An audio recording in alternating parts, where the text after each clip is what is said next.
Hello అండి, అందరికీ praise the lord. ఎలా ఉన్నారు? హ్యాపీ అండ్ హెల్తీగా ఉన్నారా? ఈరోజు మనం ఒక చిన్న మాటని షేర్ చేసుకుందాము. ఏంటంటే దేవుడు మనకు అన్నీ కూడా మనకి అవగాహన ఊహ రాకముందే మనకు అన్నీ ఇచ్చేశారు. మనకేం కావాలో మన నెక్స్ట్ పెరిగే కొద్దీ మనకి వయసుకి సంబంధించిన, లేకపోతే మన ఆలోచనలకి సంబంధించినవైనా, లేకపోతే మన నీడ్స్ ఏదైనా కూడా దేవుడు అన్నిటినీ సిద్ధపరిచి ఉన్నారు కదా. తల్లి గర్భంలో రూపింపబడక ముందే మన పేరును కూడా తెలుసుకున్న దేవుడు మన జీవితాన్ని ఆయన వరకు చేరే వరకు కూడా దేవుడు ఒక ప్రణాళికతో, ఒక ఇష్టపూర్వకంగా ఒక మంచి రూపాన్ని మనకి దయచేసి ఆయన రూపంలోనే మనల్ని నిర్మించి మనకి జీవాన్ని ఇచ్చారు. అది ఊపిరి కూడా దేవుడిదే కదండి. సో ఇవన్నీ మనం నమ్ముతున్నామా? సో నమ్ముతున్నప్పుడు ఏదైనా సమస్య వచ్చింది, ఫ్యామిలీలో ఒక ప్రాబ్లం వచ్చింది, ఫ్రెండ్స్ నుంచి ఒక ఏదైనా ప్రాబ్లం వచ్చింది, ఫైనాన్షియల్గా ఒక ట్రబుల్ వచ్చింది, లేకపోతే నేను ఏది స్టార్ట్ చేసిన వాటి నుంచి నాకు ఒక్కటి మనం అనుకునేది వేరు, జరిగేది వేరు అని అట్లాంటి రిలేటెడ్ మనకి ప్రాబ్లమ్స్, ఇష్యూస్ వస్తూ ఉంటాయి కదా. సో సమాధానాన్ని కోల్పోతుంటాము, గొడవలు అన్నీ ఉంటాయి, కానీ మనశ్శాంతి ఉండదు. ఎంత తిన్నా కూడా వంట పట్టదు అంటారు కదా, మనమే అంటూ ఉంటాం కదా. ఎందుకంటే నా మనస్సులో, నా మైండ్ నిండా అన్ని టెన్షన్స్ ఉండబట్టి నాకు తిండి కూడా సెట్ అవ్వట్లేదు, అంటే నా బాడీ సెట్ అవ్వట్లేదు అని మన కంప్లైంట్స్ మనవి ఇలాగనే ఉంటున్నాయి కదండి. సో ఈ కంప్లైంట్స్ ఎప్పటి వరకు ఉంటున్నాయి? దేవుడి యొక్క ఉద్దేశం వేరు, ఆయన మనకు అన్నీ సెట్ చేసి పెట్టిన విధానం వేరు, ఆయన ఆఖరి వరకు కూడా మన పట్ల ఉన్న ప్రణాళిక వేరు. కానీ మనము నిర్మించుకుని మన సొంతగా మనం క్రియేట్ చేసుకున్న మన ప్రణాళికలు, మన గురించి మన ప్రణాళికలు డిఫరెంట్. మనం చనిపోయే వరకు కూడా చనిపోయిన వారిని గనక మనం అడగగలిగితే గనక, వాళ్ళు మనతో మాట్లాడగలిగితే గనక, ఈ ఆఖరి నిమిషంలో కూడా నువ్వు ప్రశాంతంగా ఉన్నావా, నమ్ముకున్నావా, సిద్ధపాటు కలిగి ఉన్నావా అని అంటే ఏదో ఒక టెన్షన్తోనే చనిపోయిన వాళ్ళే మనకి జవాబు ఎక్కువగా దొరుకుతుంది కదండి. నేను చెప్పాలనుకున్నది, మనం డిస్కస్ చేయాలనుకున్నది ఏంటి అని అంటే, మన మైండ్ని ఎందుకు మనం పొల్యూట్ చేసుకుంటున్నాము కదా. సో దేవుడు మన గురించి మొత్తము రెడీ చేసి పెట్టేసినప్పుడు ఇంకా నేను ఎలా రెడీ చేసుకోవాలి, నేను ఎలా సెట్ అవ్వాలి, నేను ఎట్లా నాకు ఒక మంచి ఇన్కమ్ రావాలి, నా ఫ్యామిలీ వాళ్ళందరూ నా మాట ఎలా వింటారు, నా సమాధానం ఎక్కడ దొరుకుతుంది, ఇంట్లో ఒక సంతోషకరమైన వాతావరణాన్ని నేను ఎలా క్రియేట్ చేయగలగాలి, గొడవ పడే వ్యక్తిని నేను ఎట్లా మార్చుకోగలగాలి, లేకపోతే ఒక వ్యసన పరులను నేను ఎలా మార్చుకోగలగాలి, నాకున్న అనారోగ్యాన్ని నేను ఎలా తీసేసుకోవాలి, ఏ హాస్పిటల్కి వెళ్ళాలి, ఇవన్నీ కూడా మనము ఆలోచించుకుంటున్నాం, మన కోసం మనం ఆలోచించుకుంటున్నాం కదా. కానీ దేవుడండి, ఒకవేళ ఈ మెసేజ్ కనుక వీటిల్లో ఏ ఒక్క సిచ్యువేషన్లోనైనా మీరు ఉన్నట్లయితే, మీ దగ్గరికి నేను చెప్తున్న మాటలు కనుక వింటున్నట్లయితే ఒకటే ఒక సమాధానం అండి. నేను తెలుసుకున్నదే మీతో కూడా షేర్ చేస్తున్నాను. ఈ ఆలోచనలన్నీ మనం ఆలోచించాలి, తప్పు కాదు, రెడీగా ఉండాలి, సిద్ధపాటు కలిగి ఉండాలి, విశ్వాసాన్ని చెక్ చేసుకోవాలి, శ్రమలు శోధనలు ఎదుర్కోవాలి, అండ్ అలాగనే నిబ్బరం కలిగి కూడా ఉండగలగాలండి. ఈ మాటను కూడా 10 ఆజ్ఞలు 9 ఆజ్ఞలు పాటించిన ఒక ఆజ్ఞ దగ్గర మనం మిస్ అయిపోయి, ఏసయ్య ఒక్కటే కదా నేను చేయలేదు అని అంటే దేవుడు పర్వాలేదు నా దగ్గరికి వచ్చేసే అని అంటారా, లేకపోతే అనవసరంగా కింద ఇంకొక పాతాళం ఉంటుంది అందులోకి వెళ్ళిపోనని చెప్తారా కదా. సో మనము చేయవలసింది ఏంటి? దేవుడి దగ్గరికి వెళ్ళాలి, ఆయన చూడాలి అని అనుకుంటే గనక ఆయన చెప్పిన అన్నిటిని కూడా మనం ఫాలో అవ్వాలి. ఓకేనండి. సో నేను చెప్పాలనుకున్నది ఏంటంటే, ఈ సమస్యల్లో మనము నిబ్బరం కలిగి ఉండాలి. ఎలా ఆ నిబ్బరం వస్తుంది? ఎలా మనము సమస్యల్లో కూడా నవ్వగలుగుతాము? ఎలా అనారోగ్యంగా ఉండి అనారోగ్యమే లేదు, హ్యాపీగా ఉన్నాను, నేను హెల్తీగా ఉన్నాను అని చెప్పుకోగలుగుతాము అని అంటే ఖచ్చితంగా చెప్పుకోగలుగుతాము. దానికి రెమెడీ ఒకటి విశ్వాసం, నమ్మకం.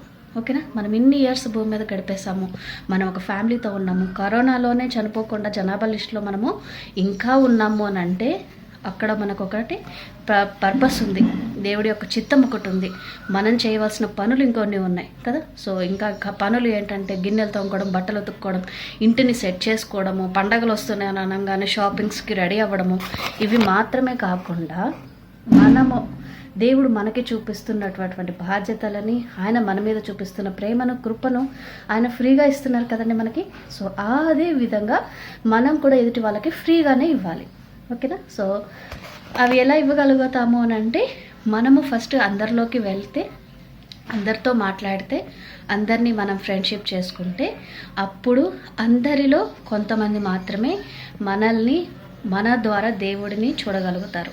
ఎలా అంటే మన మాటల ద్వారా, మన చేష్టల ద్వారా, మన నమ్మకాన్ని, మన విశ్వాసాన్ని ద్వారా మనల్ని చూస్తున్నవారు ఖచ్చితంగా వేరే వాళ్ళైనా కూడా, ఓన్లీ క్రిస్టియన్సే కాదు కదండి. సో జనాభా, ప్రజలు అందరూ కూడా, ఫ్రెండ్స్, మనకందరూ ఎప్పుడు కూడా ఎన్ని ఇయర్స్లో మనం చదువుకున్నాం, కాలేజ్లో, ఆఫీస్లో ఉన్నాము అని అంటే ఓన్లీ కొంతమంది కేటగిరీనే ఫ్రెండ్స్ని మనం సెలెక్ట్ చేసుకోం కదా. ఫ్రెండ్ అనే వాళ్ళు ఖచ్చితంగా వేరే రిలీజియన్ వాళ్ళే ఉంటారు, కూడా ఉంటారు కదా.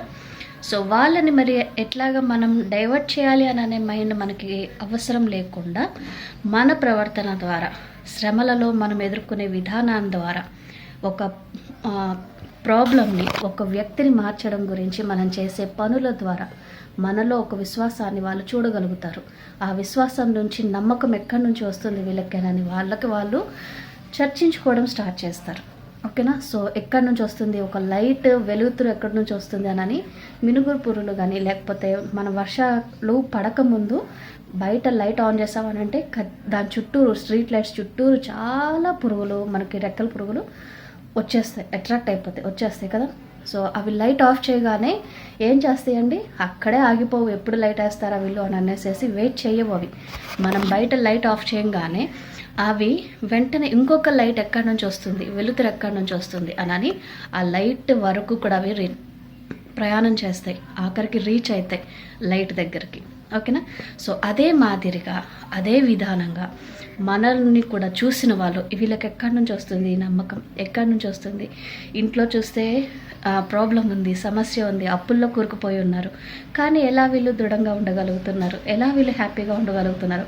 1,00,000 రూపాయలు అప్పున్న మనము సంతోషంగా ఉండగలిగినప్పుడు 10,000 అప్పున్న వాళ్ళు ఆటోమేటిక్గా మనల్ని చూసి ధైర్యం తెచ్చుకుంటారు. అవునంటారా కాదంటారా కదా. సో వీళ్ళకి ఎక్కడి నుంచి వస్తుంది ఈ ధైర్యము అని మనము ఏ లైట్ని మనం చూస్తున్నామో ఆ లైట్కి వరకు వాళ్ళు ఖచ్చితంగా ఫాలో అవుతారు. ఓకేనా. సో మనం మాట్లాడడము, లేకపోతే వాగ్వాదం చేసుకోవడము, డిబేట్స్ పెట్టుకోవడము, వీటి ద్వారా ఎవరి యొక్క మనస్తత్వాలు, మనస్సులు మారవు.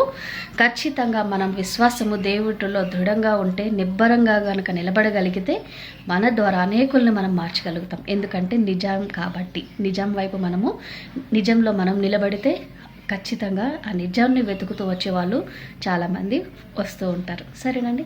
అండ్ అలాగనే విశ్వాసాలు అని చెప్పుకుంటున్న మనము కూడానండి, టెన్షన్స్ వైపు ఎక్కువగా మొగ్గి చూపకుండా, ప్రాబ్లమ్స్ని మనం ఎప్పటికప్పుడు ఎత్తి చూపించుకోకుండా, మనము ఇంట్లో సమాధానాన్ని కాపాడుకుంటూ, మన మనసులో సంతోషాన్ని నిలుపుకుంటూ, మన మొహంలో ఒక నవ్వుని ఉంచుకోగలుగుతూ ఉంటే, మనం చేయవలసిన పనులన్నింటినీ మనము హృదయపూర్వకంగా, ఇష్టంగా 100% చేస్తే దేవుడు మనతోటే ఉంటారు కదండి కదా. సో మనతో ఉండడానికే కదా ఆయన మనల్ని క్రియేట్ చేసుకున్నారు. పాపులంగా ఉన్నప్పుడే కదా మనల్ని ఇష్టపడ్డారు. ఇప్పుడు మన నీతిమంతులు మనని దేవుడికి నిరూపించుకుంటేనే మాత్రమే ఆయన మనతో ఉంటారు అనేది లేదు. నీతిగా ఉండాలి, మన నీతి కాదు, ఆయన ద్వారా, ఆయన నీతిని మనం ఉంటే, నిలబడితే ఖచ్చితంగా ఆయన మనకి ఏం కావాలో మనం అడగక ముందే చేస్తారు. సరేనా. మనం అడిగి మనకి ఏది అవసరమో ఏది అవసరం లేదో కొన్ని టైమ్స్లో మనం చాలా కన్ఫ్యూజ్ అయిపోతాం. ఏం కావాలో కూడా మనకు తెలియదు, ఏదో కావాలి అన్నట్టుగా అడిగేస్తూ ఉంటాం కదా. ఆ క్లారిటీని కూడా దేవుడు మనకి దయచేస్తారు. ఓకేనా. సో నిబ్బరంగా ఉండండి.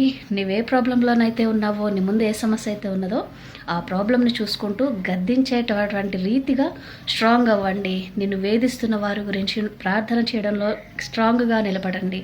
నీకు ఎవరైతే ఏడుపు తెప్పించాలని ప్రయత్నిస్తున్నారో వారి గురించి, వారి ముందు సంతోషంగా నిలబడడానికి ప్రయత్నించండి. ఇంట్లో ఉన్న అసమాధాన వాతావరణంలోనే నిలబడి ప్రార్థన ద్వారా సమాధానాన్ని తెచ్చుకోండి. ఓకేనా. సో ఖచ్చితంగా అన్నీ కూడా సాల్వ్ అయిపోతాయి. ఈరోజు మనం కొన్ని వచనాలు చదువుకోబోతున్నాము, వినండి. ఈరోజు మనం మార్కు సువార్త 12వ అధ్యాయము 16వ వచనం నుంచి చదువుకోబోతున్నాము అండి. ఆయన, ఈ రూపమును పై వ్రాతయు ఎవరివని వారిని అడుగగా వారు కైసరువి అనిరి. అందుకు యేసు, కైసరువి కైసరునకును, దేవునివి దేవునికిని చెల్లించుడని వారితో చెప్పగా వారు ఆయనను గూర్చి బహుగా ఆశ్చర్యపడిరి. పునరుద్ధానము లేదని చెప్పెడి సద్దుకయ్యులు ఆయన యొద్దకు వచ్చి, బోధకుడా, తన భార్య బ్రతికియుండగా ఒకడు పిల్లలు లేక చనిపోయిన ఎడల వాని సహోదరుడు వాని భార్యను పెండ్లి చేసుకొని ఆ సహోదరునికి సంతానము కలుగజేయవాలెనని మోషే మాకు వ్రాసిచ్చెను.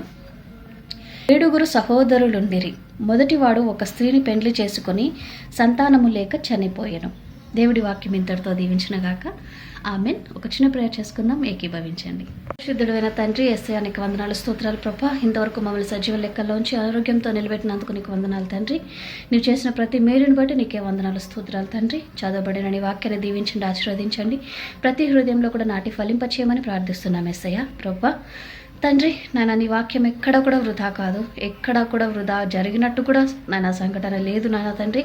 ప్రభా ప్రభా ప్రభా నీ వాక్యం ద్వారా ఎన్నో హృదయాలను మార్చిన దేవుడు, నీ వాక్యం ద్వారా ఎంతో మందిని గద్దించిన దేవుడు, నీ వాక్యం ద్వారా ఎంతో మందికి చీకటిలో ఉన్న వారికి వెలుగుని ప్రకాశింపచేసిన దేవుడు. యేసయ్యా నీకే వందనాలు, స్తోత్రం. జీవంకు లేని వాళ్ళకు జీవం దయచేసిన దేవుడు, బలం లేని వాళ్ళకు బలాన్ని ఇచ్చిన దేవుడు, ఒక్కరిని 1000 మంది జనంగా నిలబెట్టిన దేవుడు తండ్రి ప్రభా. నీకు వందనాలు తండ్రి. నీ నామంలో మేము ఏది అడిగినా కూడా దయచేయగలిగిన దేవుడు, శక్తిమంతుడు, ధైర్యపరిచే దేవుడు, సహాయం చేసే దేవుడు నాయన, నీవే మాకు దేవుడు నా ప్రభా. నీకు వందనాలు, స్తోత్రాలు తండ్రి. ఈ సమయంలో ఏ కుటుంబంలో అయితే అనారోగ్యము, బాధలు, అప్పుల సమస్యలు తండ్రి అల్లరి చిల్లరగా ఉన్న ప్రతి ఒక్కరి మీద నీ యొక్క ఆత్మను కురుమరించండి. నీ యొక్క హస్తంతో లేపి నిలబెట్టి నాయన బలంగా నీ వాక్యాన్ని ప్రచురింప చేయగలిగినటువంటి యోధులుగా నేను సహాయం చేయబడిని వేడుకొంచున్నాము తండ్రి. నేను అప్పుల బాధల్లో నుంచి నేను బయటకు లాగి నేను సంపూర్ణంగా తండ్రి ప్రభా నీ తట్టు సంతోషంగా నీ సన్నిధిలో గడిపేటటువంటి భాగ్యాన్ని దయచేయమని ప్రార్థిస్తున్నాం యేసయ్య తండ్రి ప్రభా. ఇంట్లో ఉన్న ప్రతి వాతావరణాన్ని కూడా నాయన తండ్రి బాధలు పట్టేటటువంటి క్రియలన్నిటినీ, నాయన గాయపరిచే క్రియలన్నిటినీ, సమాధానం లేకుండా చేసేటటువంటి క్రియలన్నిటినీ కూడా నీవు లయం చేసి ఇంట్లో సమాధానాన్ని, శాంతిని, నెమ్మదిని, హృదయంలో సంతోషాన్ని ప్రతి ఒక్కరికి కూడా దయచేయమని ప్రార్థిస్తూ, కడవరి దినాల్లో తండ్రి మా కొరకు మేమే మాత్రమే కాకుండా నలుగురు కొరకు కూడా ప్రార్థించేటటువంటి విధంగా, నలుగురు కోసం మేము బ్రతికేటటువంటి విధంగా, నలుగురికి నీ ప్రేమను మేము చూపించేటటువంటి విధంగా మమ్మల్ని కూడా తయారు చేయమని, నాయన నిలబెట్టమని, బలంగా తయారు చేయమని ప్రభా ప్రార్థిస్తూ, నీ రక్తాన్ని ప్రతి ఒక్కరి మీద కూడా ప్రోక్షింపచేయమని ప్రార్థిస్తూ, దాని ద్వారానే మాకు విమోచన కాబట్టి తండ్రి ప్రభా, నాయన నీ ద్వారానే మాకు పరలోక రాజ్యం కాబట్టి నా తండ్రి ప్రభా, నీ వైపు చూస్తూ నీ మార్గంలో నడిచేటటువంటి కృపను ప్రతి ఒక్కరికి కూడా దయచేయమని ప్రార్థిస్తూ, నాయన తండ్రి ఇంతవరకు నేను చేసిన ప్రతి మేలుని బట్టి నీకు వందనాలు చెల్లిస్తూ ఈ చిన్ని ప్రార్థన యేసు నామంలో ప్రార్థించి వేడుకొంచున్నాం తండ్రి. ఆమేన్. ప్రైజ్ ది లార్డ్ అండి. అందరికీ have a great day. God bless you all. Be happy. Bye bye.